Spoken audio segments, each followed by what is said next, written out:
That is not true. You got to show me that in the Bible. I can't.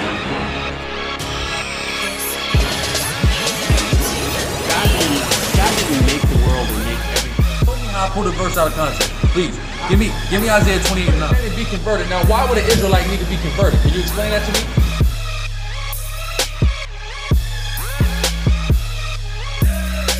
To convert back to the law, statutes, and commandments that the Most High gave us. No, they're not. If they were blessed, there wouldn't be any conflicts over there.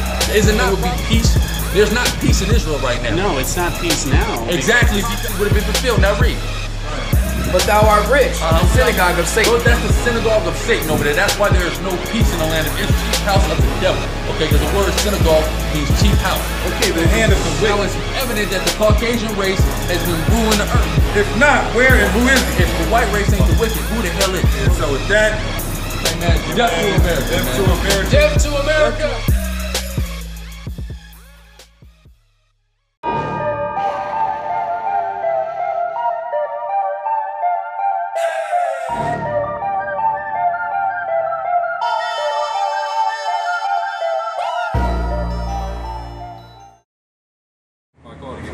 Job chapter 5 verse 20. In famine he shall redeem thee from death. So in famine we shall be redeemed with death. So when you trust in Yahweh, regardless of the wilds and how crazy it gets out here, because the Lord is going to bring much terror and horror upon this place, we're going to be redeemed from death, Lord, when we be the men. Whoever the elect be, whoever the 1/3 be, is going to be redeemed from death in that famine. Go ahead. And in war from the power of the sword. And war from the power of the sword. Regardless of the sword that we know this so-called white man has devised with this time of Jacob's trouble, with this martial law he got ready to unleash on us. Irregardless of all that, the Most High is going to save the elect. Guaranteed. The Most High is going to save the 1/3. Guaranteed. Irregardless of the devices of the devil. Because we are not ignorant of the devil's devices. You got some of these camps, they don't want to teach about martial law. Right? They don't want to teach about the mark of the beast. They don't want to teach about any of that. But you have to make yourself aware of the devil's devices. Okay? We all must be aware. Alright? We're not supposed to be afraid of it. We're supposed to trust in Yahweh, but we're supposed to be aware of these devices because they're going to come. Don't get caught slipping out here, man. Okay? Like you ain't know what time it was. Like you ain't know Esau ain't have this different weaponry set up and ready to come and stormtrooper your hood. Psalm chapter 27 verse 3.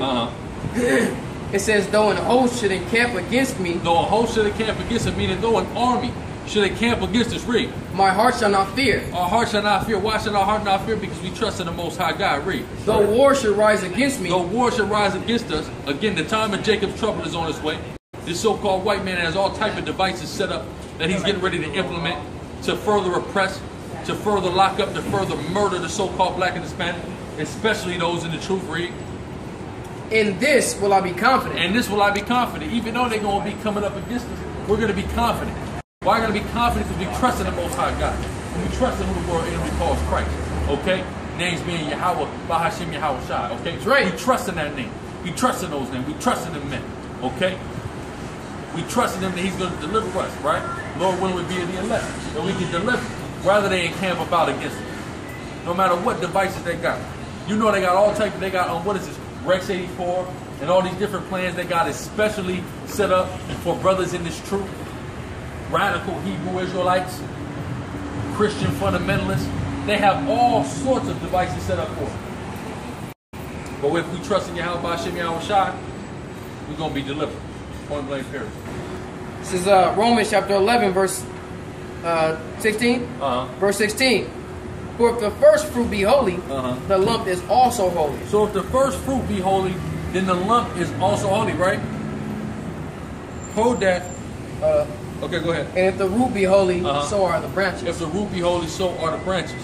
Some people may not understand what that's talking about and that's dealing with, right? Numbers chapter 1 verse 18. And they assembled all the congregation together on the first day of the second month. And they declared their pedigrees after their families by the house of their fathers. So that's what it's talking about in Romans 11 and 16. If the first fruits be holy, then the lump be holy. Right? If you come from the lineage, meaning the patrilineage, the line, the seed of a so-called black, Hispanic, and Native American, who are the 12 tribes of Israel, then you're holy. Then you're sanctified. Because Romans 11 goes into the grafting in. Okay? Now, a lot of people will say, well, I'm a Gentile that's grafted into Israel. That's impossible, okay? The Most High would not make an impossible metaphor. Number one, in order for a fruit to be grafted in, it's got to be the same type of fruit into a tree. You can't graft an apple into an orange tree. You just can't do it. Go ahead. Exodus, what is it, 22 and 29. Yep. Exodus chapter 22, verse 29. It says, "Thou shalt not delay to offer the first of thy ripe fruits." That's right. We got to offer the first fruits. That's in the law, right, Ray? "And of thy liquors. For the firstborn of thy son shalt thou give unto me." That's right. So the firstborn of the sons of Israel are equivalent to the first fruits. We are the first fruits of men, right? So you got to be a son of Israel in order to be part of the first fruits of Yahweh Shem Yahushai, which are the elect. Proving again what? That no person outside of Israel can be grafted into Israel. Right. We're the first fruit. Leviticus chapter 23, verse 10. Speak unto the children of Israel and say unto them. So speak unto the children of Israel, black, Hispanic, Native American. Read. "When ye be come into the land which I give unto you." Listen, man. Salak, listen to what this says and tell me this ain't no Jake. Okay? Tell me this ain't no Jake speaking. "Speak unto the children of Israel and say unto them, when ye be come into the land." And no disrespect to the scriptures, I'm just saying. You meaning to tell me this is some goddamn devil talking? Cracker? Come on, man. "When ye be come into the land. When ye be come into the land which I gave unto you, and shall reap the harvest thereof, then ye shall bring a sheaf of the first fruits of the harvest unto the priest." That's right. You going? That's verse 10? Yeah. So it's another precept saying we are to bring to the children of Israel that we are to bring the first fruits of the harvest. Now, the salvation of the elect in the 1/3 is the harvest. So the first fruits of the harvest, again, is always dealing with ye men of Israel, you children of Israel, as blacks, Hispanics, and Native Americans. The rest of these people are not getting grafted into anything. The only thing that they're going to be doing is being slaves. This is James chapter 1, verse 18. "Of his own will beget he us with the word of truth, that we should be kindled of the first fruits of his creatures." Exactly, the first fruits of his creatures. So we just went through and showed who the first fruits of the creatures of the Most High God is, the children of Israel. So nobody else is going to be grafted in, okay? If you're not of the patrilineage of a black, Hispanic, or Native American, ain't your father, okay? That's it. We just showed what the first fruit of the creatures of Yahweh Shem Yahushai are, the Israelites, according to the law, okay? That's Torah law, right? Go back to Romans 11, start at verse 17. And then you read 17 to 24. Romans 11, verse 17. "And if some of the branches be broken off." Let some of the branches be broken off. So we're dealing with the tree that it's speaking about, right, is the nation of Israel as a whole. Okay? And some of the branches get broken off. Meaning some of our people start going into the Gentile way of thinking. That's what the Gentiles are. The Gentiles is dealing with Israelites that start to live like the other nations. That's the branches getting broken off, trying to make themselves under other trees, but it just doesn't work. Okay, now go ahead. But the problem is each branch has 50 dollars. "And thou being a wild olive tree were grafted in amongst them." Right? So we're a wild olive tree. The nation of Israel is likened unto a wild olive tree. And we are grafted back in because you have the wild branches in the wild olive tree. They got to be grafted back in. That symbolizes those of our people in the Gentile state of mind. Those calling themselves Corinthians and Romans and Ephesians and Galatians and Colossians back in that time. The same niggas calling themselves African Americans and Jamaicans and Haitians and Dominicans and Brazilians, right? Go ahead. "And with them partakest of the root of the fatness of the olive tree." That's right, Ray. "Boast not against the branches, but if thou boast, thou bearest not the root, but the root." You got to bear us the root, meaning you got to be of the seed and lineage of the Israelites. That's why I say if the first fruits be holy, then the lump thereof be holy. We know the first fruits are the nation of Israel. You got to be of the lump of Abraham, Isaac, and Jacob in order to be a holy lump. Okay, read. It says, "Thou bearest not the root, but the root thee."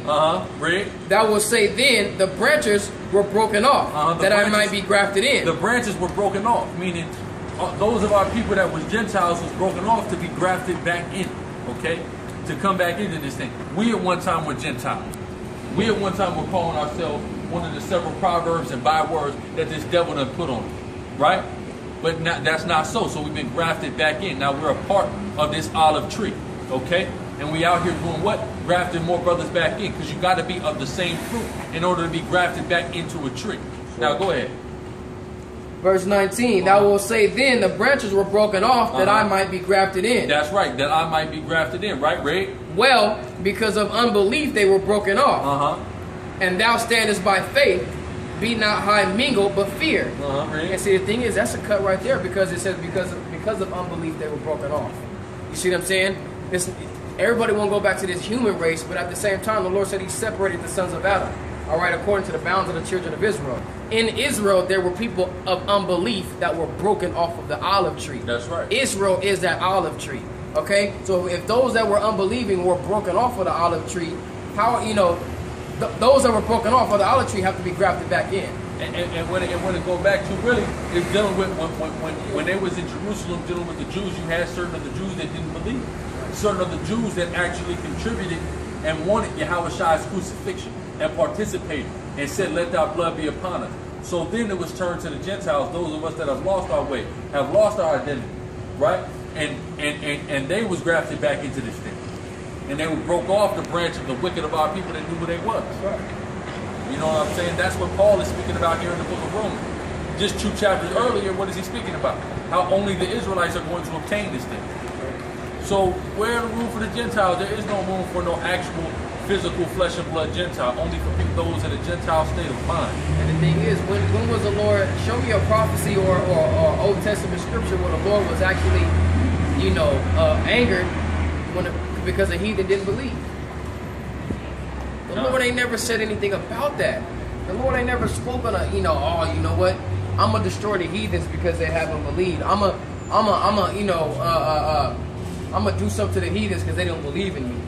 They don't believe in my word. No, it's always been because Israel didn't believe, because Israel forsake the words of the Lord.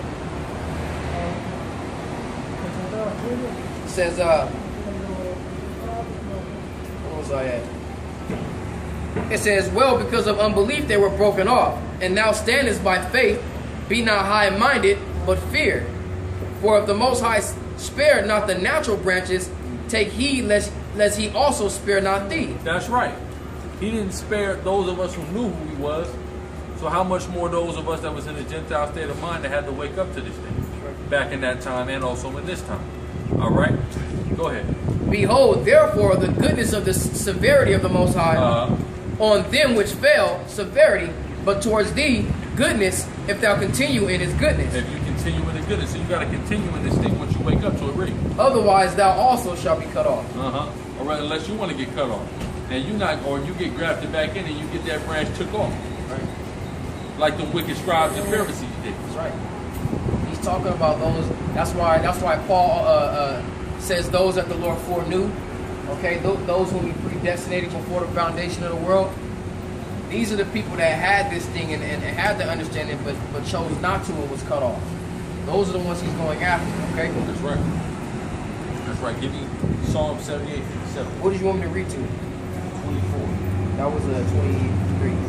Okay, go ahead. Verse 23, and they also, if they abide not still in unbelief, shall be grafted in, for the Most High is able to graft them in again. That's right, He's able to graft them in again. Again. Right?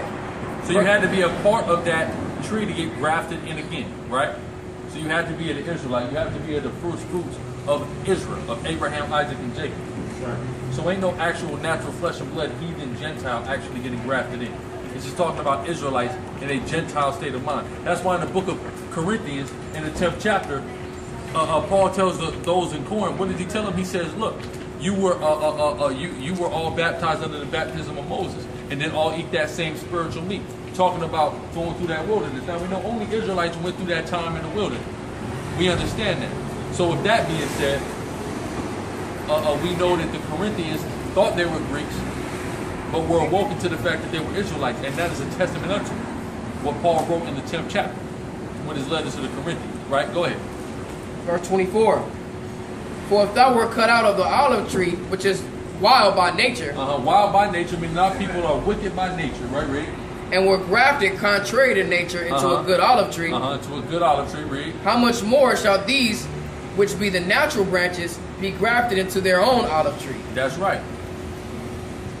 Talking about those of Israel that knew they was Israel going back to that time, because you had many of the chief priests, as it's written, many of the chief priests actually believed on Yahweh. Even though they was kind of bucking up against it at first, especially after the resurrection, they believed on Yahweh. So they was grafted back in. Even though they was, the Most High had cut them off for their unbelief, they was grafted back in. How much more them, how much more the Gentiles than them? You know what I'm saying? How much more them than the Gentiles? This is Psalm 78 and 57. It says, but turned back and dealt unfaithfully like their fathers.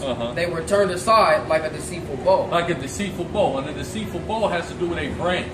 A branch that's deceitful, a branch that's wild, a branch that's contrary. So when I